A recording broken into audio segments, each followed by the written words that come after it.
안녕하세요. 경제 상식을 쉽게 풀어주는 남자 최백은입니다.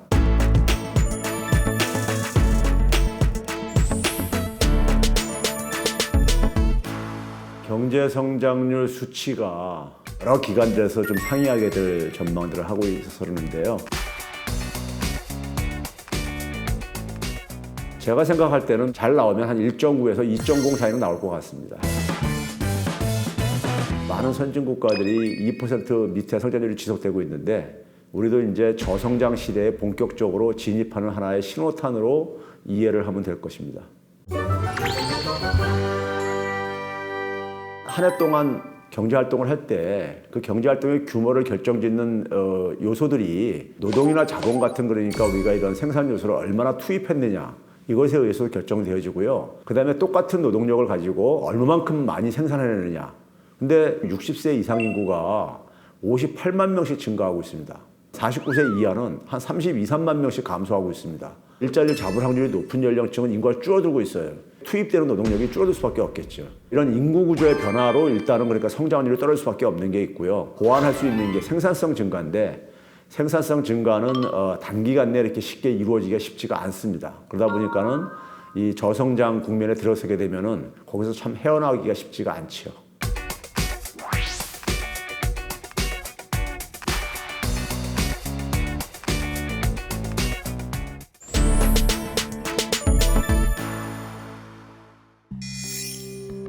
지난 50년 만에 최악이다. 뭐 이런 식으로 이제 그러니까 보도를 했는데 제목을 굉장히 좀 자극적으로 뽑았어요. 성장률은 어느 나라나 선진국 수준에 이렇게 진입하게 되면요. 성장률은 다 떨어지게 돼 있어요. 경제 위기라고 한다면요. 쉽게 얘기해서 외환위기 때 생각하면 딱 경제 위기 상황입니다. 국가가 부도 사태에 빠진다든가 아니면 그 결과로 경기가 크게 침체가 된다든가 인플레이션이 폭등한다든가 외환위기 때 우리가 인플레이션이 굉장히 많이 올랐었죠. 이런 위기 상황은 기본적으로 우리나라에서 일어날 가능성은 거의 없습니다.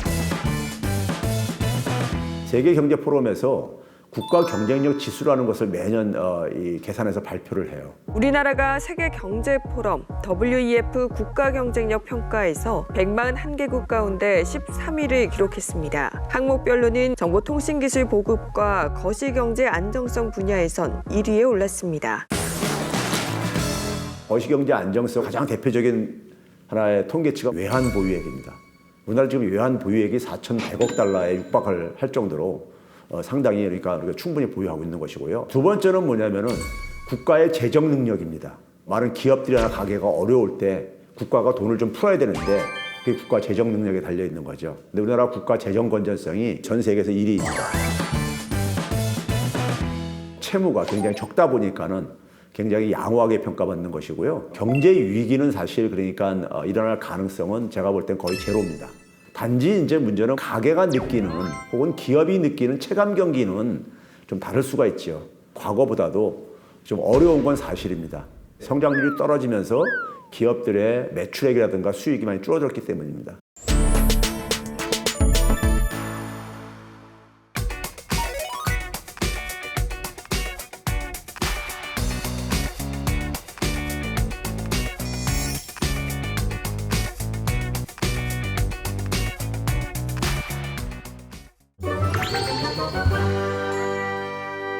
우리나라 수출을 지금 감소를 주도하는 하나의 산업은 반도체하고 석유 관련 제품들입니다. 두 개 관련 부문들이 한 70% 수출 감소를 주도를 하고 있어요.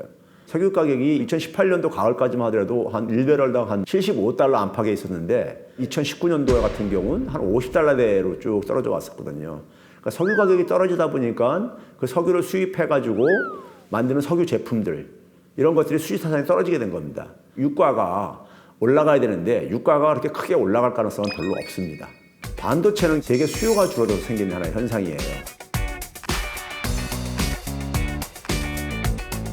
반도체 수요가 살아나야지만이 우리나라 수출도 좀 그러니까 회복될 가능성이 있다고 보거나 근데 크게 그러니까는 개선되는 것은 우리가 기대하기 힘들다고 좀 우리가 생각을 해야 되는 것이고요.